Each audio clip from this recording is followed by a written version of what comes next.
ಎಷ್ಟೋ ಜನ ಗಂಡ ಹೆಂಡತಿ ನಮ್ಮನ್ನು ಸೇರಿ ಊರಿಂದ ಬೆಂಗಳೂರಿಗೆ ಕಟ್ಕೊಳ್ಳೋದಿಕ್ಕೆ ಅಥವಾ ಸಾಲ ತೀರ್ಸೋದಿಕ್ಕೆ ಅಥವಾ ಪ್ರಾಪರ್ಟಿ ತಗೊಳ್ಳೋದಿಕ್ಕೆ ಅಥವಾ ಒಂದು ಸಣ್ಣ ಪುಟ್ಟ ಒಡವೆ ಮಾಡಿಸ್ಕೊಳ್ಳೋಣ ಅಂತ ಹೇಳಿ ಊರಿಂದ ಬೆಂಗಳೂರಿಗೆ ಬಂದಿರ್ತೀರಾ.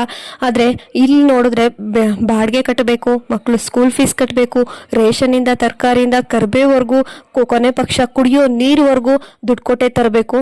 ಸೊ ನೂರಾರು ಖರ್ಚುಗಳಿರುತ್ತೆ. ಅದರಲ್ಲಿ ಉಳಿಯೋದು ಅಲ್ಪ ಸ್ವಲ್ಪ ಕಾಸು ಅಷ್ಟೇನೆ. ಅದರಲ್ಲಿ ರಿಲೇಷನ್ಸ್ ಆಡ್ಕೋತಾರೆ, ಫ್ರೆಂಡ್ಸ್ ಆಡ್ಕೋತಾರೆ, ಅಲ್ಲಿಗೆ ಹೋಗಿಲ್ಲ ಇಲ್ಲಿಗೆ ಹೋಗಿಲ್ಲ, ಎಲ್ಕದ್ರೂ ಬರಲ್ಲ, ಹಾಗೆ ಹೀಗೆ ಅಂತ ನೂರಾರು ಮಾತಾಡ್ತಾರೆ. ಅವರು ಮಾತಾಡ್ತಾರೆ ಅಂತ ನಮ್ಮ ಜೀವನ ಶೈಲಿನ ಬದಲಾಯಿಸ್ಕೊಂಡ್ರೆ ಉಳಿದಿರೋ ಕಾಸು ಕೂಡ ಕೈಗೆ ಬರೋದಿಲ್ಲ.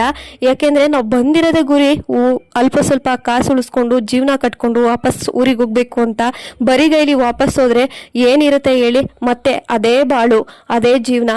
ಸೊ ಆ ಜೀವನ ಮಾಡಕ ನಾವು ಬೆಂಗಳೂರಲ್ಲಿ ಇಷ್ಟು ವರ್ಷ ಕಷ್ಟಪಟ್ಟಿದ್ದು ಅಂತ ತಿರುಗಿ ನೋಡಿದಾಗ ನಿಮಗೆ ನೀವೇ ಅನ್ನಿಸ್ಕೋಬಾರ್ದಲ್ವಾ? ಸೊ ಅವಶ್ಯಕತೆ ಇದ್ದಷ್ಟೇ ಖರ್ಚು ಮಾಡಿ, ಖರ್ಚೇ ಮಾಡಬಾರ್ದು ಅಂತಲ್ಲ.